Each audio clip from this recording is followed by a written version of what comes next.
राजा जो शेर के दांत गिनता था, जब भरत की उम्र 11 वर्ष की थी, उस वक्त उन्हें संपूर्ण ज्ञान उनकी माता शकुंतला के सानिध्य में ही मिला था। उन्हें कई श्लोक और व्यवहारिक ज्ञान दिया करती थी। शकुंतला ने भारत को निडर, साहसी, उपकारी, यशस्वी बनने की प्रेरणा दी थी।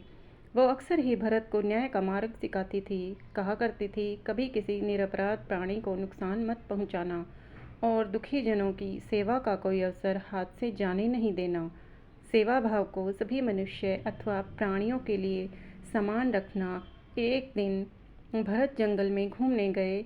उन्हें शेर के बच्चे की रोने की आवाज़ सुनाई दी। जब वे उस आवाज़ को सुनते सुनते गहरी झाड़ियों को हटाते हुए मध्य जंगल में पहुँचे, तब उन्होंने देखा 5 भालुओं ने 2 छोटे शेर के बच्चों को घेर रखा है।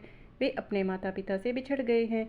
जैसे ही उनमें से एक भालू ने बच्चे को झपटा मारा, दूर से ही एक तीर चलता हुआ आया और उस तीर के पास पड़ी चट्टान को तोड़ दिया। यह तीर भरत द्वारा उन भालुओं को चेतावनी थी। अब सभी की आंखें बालक भारत पर आ खड़ी थी। जैसे ही 5 भालू बालक भरत पर आक्रमण करने की ओर बढ़े, वैसे ही बालक ने फुर्ती से अपने खड्ग से 2 भालुओं के शीर्ष को धड़ से अलग कर दिया, जिन्हें देख अन्य 3 भाग गए। दोनों शेर के बच्चे बालक भरत के चरणों में आ गए। भरत ने प्रेम से उन्हें गले लगाया और सहलाकर कहा, चलो अब हम तुम्हें भोजन देंगे और अपनी माता से भेंट भी करवाएंगे। शेर के बच्चों को गोद में लेकर जैसे ही पीछे मुड़े, शेर और शेरनी खड़े थे। उन्होंने भरत को अपने भावों के जरिए आशीष और धन्यवाद दिया। भरत को उनके शिविर तक पहुंचाया। उसके बाद वे शेर के बच्चे भरत के मित्र बन गए। शिक्षा, प्रेम और सौहार्द का भाव जानवर भी समझते हैं।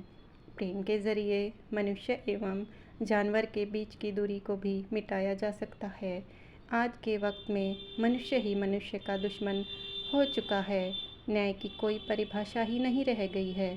भारतवर्ष में ऐसे कई राजा हैं जो अपने गुणों के कारण इतिहास रच गए। भारत के नाम पर ही देश का नाम भारत पड़ा। क्या आपको ऐसी पौराणिक कथाएं पढ़ना अच्छा लगता है? और कैसी लगी आपको राजा भरत के जीवन से जुड़ी कहानी? हमें कमेंट बॉक्स में ज़रूर बताएं। और हाँ फ्रेंड्स, कहानी को लाइक, शेयर और सब्सक्राइब करना ना भूलें। धन्यवाद।